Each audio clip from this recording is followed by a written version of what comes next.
दोस्तों नमस्कार, जय भीम। मैं आईपी ह्यूमन एक बार बहुजन ताकत में फिर आपको सावधान करने आया हूं। देखिए, जब जब हिंदू राष्ट्र की बात प्रबलता से उठी है तब तब कफलता कांड, जालौर कांड, सल्ट कांड, मथुरा कांड, ऊना कांड की पुनरावृत्ति होती रही है। जब जब हिंदुत्व को हवा दी गई है तब तक रोहित वेमुला, पल्लवी ताड़वी जैसे प्रतिभाओं की बलि चढ़ती रही है। हिंदुत्व की भावना जितनी प्रबल होगी, दलितों के लिए उतने ही बुरे दिन आएंगे। हिंदुत्व की जितनी गहराई में जाओगे, वहाँ देश के दलितों के कुचले हुए अस्थिपंजर मिलेंगे। हिंदुत्व जितना मजबूत होगा, बंधुत्व उतना ही कमजोर होगा। और जिसकी ताज़ा मिसाल आप देख रहे हैं, जालौर राजस्थान के मासूम इंदर मेघवाल की चीखें अभी थमी नहीं थी कि देवभूमि उत्तराखंड में फिर से एक दलित युवा नेता को हिंदुत्व का शिकार होना पड़ा है। आपको याद होगा कि बाबा साहेब डॉक्टर भीमराव अंबेडकर ने यही हिंदुत्व के खतरों से इस देश को आगाह किया था। वो हिंदू राष्ट्र को भारत के लिए, इस देश के लिए खतरा मानते थे, उसको जहर के समान मानते थे। उन्होंने संविधान सभा में भी बोलते हुए इसका पुरजोर विरोध किया था। धर्म अगर लोकतंत्र पर हावी हो जाएगा तो ये देश जो है बर्बादी और कंगाली के कगार पर जाएगा। हम देख रहे हैं, जब से हिंदू राष्ट्र घोषित करने की मांग उठी है और 2025 तक देश को हिंदू राष्ट्र बनाने के लिए राजनीतिक मंचों से, सांस्कृतिक मंचों से और धार्मिक, राजस्थान के जालौर के इंदर मेघवाल की हत्या से अभी देश उभरा नहीं था। उस मासूम बच्चे की खून से जो मटके सोने पर एक शिक्षित व्यक्ति ने, एक अध्यापक ने उसकी इसलिए उसको मौत के घाट उतार दिया कि उसने इस सवर्ण अध्यापक का घड़ा छू दिया था। तो क्या यही हिंदुत्व सिखाता है कि इंसान को इंसान से दूरी करना और उसको अछूत बनाना? उसके तुरंत बाद ही 1 सितंबर को उत्तराखंड के अल्मोड़ा जनपद में फिर वही वारदात होती है, वही भयंकर वारदात, वही नृशंस हत्याकांड। एक दलित नेता को इसलिए मौत के घाट उतार दिया जाता है कि उसने एक सवर्ण लड़की से प्रेम विवाह किया था। अब बताइए, ये लव जिहाद अगर हिंदू मुस्लिम को लड़ाने के लिए लव जिहाद होता है तो वहाँ पर 80-80 ओबीसी का व्यक्ति ही आगे जाके हिंदुत्व के ध्वज को वो बचाने जाता है, वो पिटता है, वो मरता है। आपने देखा होगा मोहम्मद पैगंबर साहब पर जब भाजपा नेत्री ने विवादित बयान दिया था, उसका खामियाजा उसी राजस्थान के कन्हैया कुमार, जो कि एक दलित जाति का था, उसके खून से जो है उसका हिसाब देना पड़ा था। वो वहाँ पर वो हिंदू हो जाता है। जब आपकी बलि देनी होती है तो आप हिंदू होते हैं, जब हिंदुत्व तो बचाना होता है तो दलित की बलि चढ़ती है मुसलमानों के हाथों। और जब वो हिंदू होके हिंदुओं के साथ बैठने की ज़रूरत करता है, उनसे प्रेम से आगे हाथ बढ़ाने की ज़रूरत करता है, तो वहाँ पर वो अछूत होता है और वहाँ पर उसको मौत के घाट उतार दिया जाता है। देवभूमि कही जाने वाली उत्तराखंड में अब ये घटनाएं एक प्रकार से निरंतरता का रूप लेने लगे हैं। यहाँ की संस्कृति और परंपरा में वो समाहित होने लगे हैं।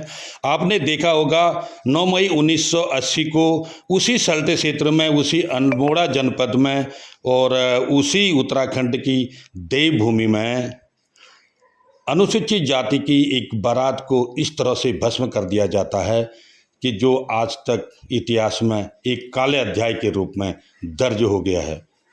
उनका कसूर यही था कि उस दलित समाज की बारात सवर्णों के गांव से निकली और दूल्हा घोड़े पर बैठा था और ये सवर्ण समाज के लोगों को पसंद नहीं आया। ये उनको गंवारा नहीं हुआ कि एक दलित समाज का व्यक्ति घोड़ी में चढ़ के उनके सामने से बारात निकाल रहा है।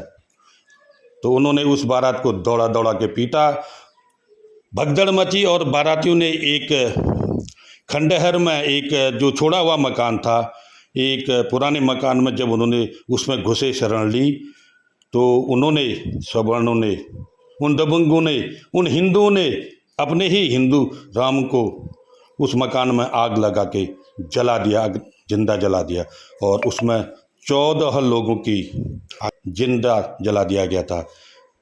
ये था हिंदुत्व का असली रूप। ये घटना निरंतर जारी रही और उत्तराखंड में देखा जाए तो ये बहुत लंबा इतिहास है।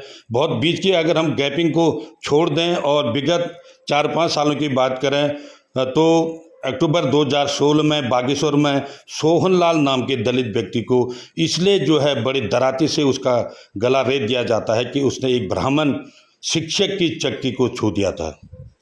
इतना ही नहीं, उसके बाद गढ़वाल में टिहरी में एक दलित युवक ने अपनी जान इसलिए गंवा दी कि वह सवर्ण समाज के सामने एक कुर्सी में बैठ के खाना खाने की हिम्मत कर बैठा।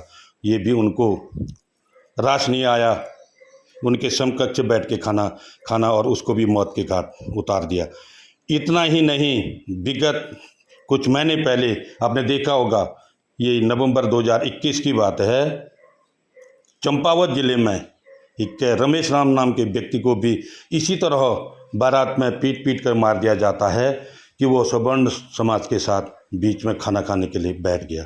तो क्या यही हिंदुत्व का असली रूप है? तो ये हिंदुत्व आखिर है किसके लिए? आप सोचिए, ये घटना यहीं पर नहीं रुकती। उसी सल्टे क्षेत्र में इसी मई में फिर से जो है कफलटा कांड को दोहराने की कोशिश की गई, जब एक सवर्णों के गांव से दलित की बारात गई और वही घटना हुई कि दूल्हे को घोड़े से उतारने के लिए जबरन किया गया कि घोड़ी को दलित दूल्हे को घोड़े से उतारने की धमकी दी गई और न करने पर कफलटा कांड जैसा कृत्य करने की धमकी दी गई। क्योंकि लोग सहमे हुए थे, लोगों को उस क्रूर इतिहास का पता था, तो किसी तरह सूझबूझ से वो घटना घटने से बच गई और लोगों ने बारात को चुपके से अपना ले गए। तो साथियों, आप देख रहे हैं कि हिंदुत्व की जड़ें जितनी गहरी जा रही हैं, आप देख रहे हैं कि ये जो खुदाई हो रही है, हिंदुत्व की जड़ें जितनी आप खुदाई करोगे, जितनी उसकी गहराई में जाओगे, उतनी कब्रें जो है गहरी वहाँ पर दलितों के खून से, इस देश के शिल्पकारों के, आदिवासियों के खून से लथपथ मिलेगी। मैं ये कहना चाह रहा हूँ कि विश्व की कोई भी रक्त रंजित क्रांतियाँ हुई, समाज को जगाने के लिए सामाजिक क्रांतियाँ हुई, इतना खून, इतना रक्त रंजित कभी भी इतिहास नहीं रहा होगा जितना भारत के दलितों का खून उन्हीं के धर्म के और उन्हीं के भाइयों ने बहाया है। ये इतिहास गवाह है।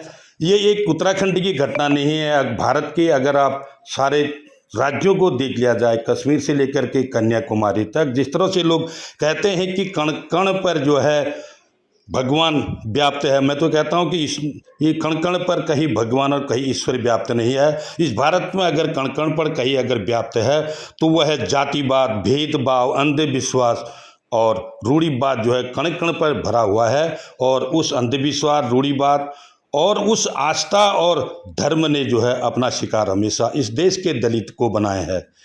और इसमें दलित नेताओं का भी उतना ही हाथ है जितना सवर्णों का।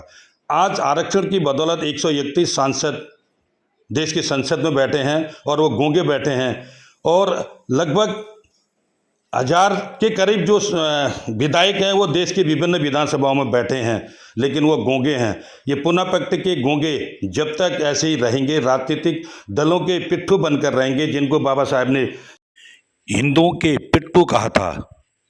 कांशी राम जी ने भी जिनको एक चमचा युग के नाम से उनको एक नई संज्ञा दी थी। आखिर ये चमचे जब तक खामोश रहेंगे, जब तक ये चापलूसी करते रहेंगे, राजनीतिक रूप से ये पार्टियां मजबूत तो होंगी, लेकिन सामाजिक रूप से इस देश के दलितों का, इस देश के शूद्रों का फिर वही हाल होना है। उत्तराखंड की जो ये घटना है, इस पर जो है हमने जब सुना था बचपन में, जब हम छोटे थे, कफलटा कांड सुना था, तब से हम सहमे रहते थे, डरे रहते थे, और हम समझते थे कि आखिर हम बड़े होंगे इस राज्य में तो हमारा क्या अस्तित्व होगा, कहीं हमारे साथ भी ऐसा है। लेकिन हम देख रहे हैं आज हम भी वही घटना जो 1980 में हुई, 1947 से पहले हुई, वो 21वीं सदी में भी वही घटनाएं घटित हो रही हैं। और उस दौर में ऐसा हमने सुना था कि जो कफलटा कांड जब हुआ था तो शासन ने ये निर्णय लिया था कि अल्मोड़ा जनपद में या तो एसपी या डीएम एक पद जो है वहाँ पर एक अधिकारी जिले लेवल का वो अनुसूचित जाति का होगा।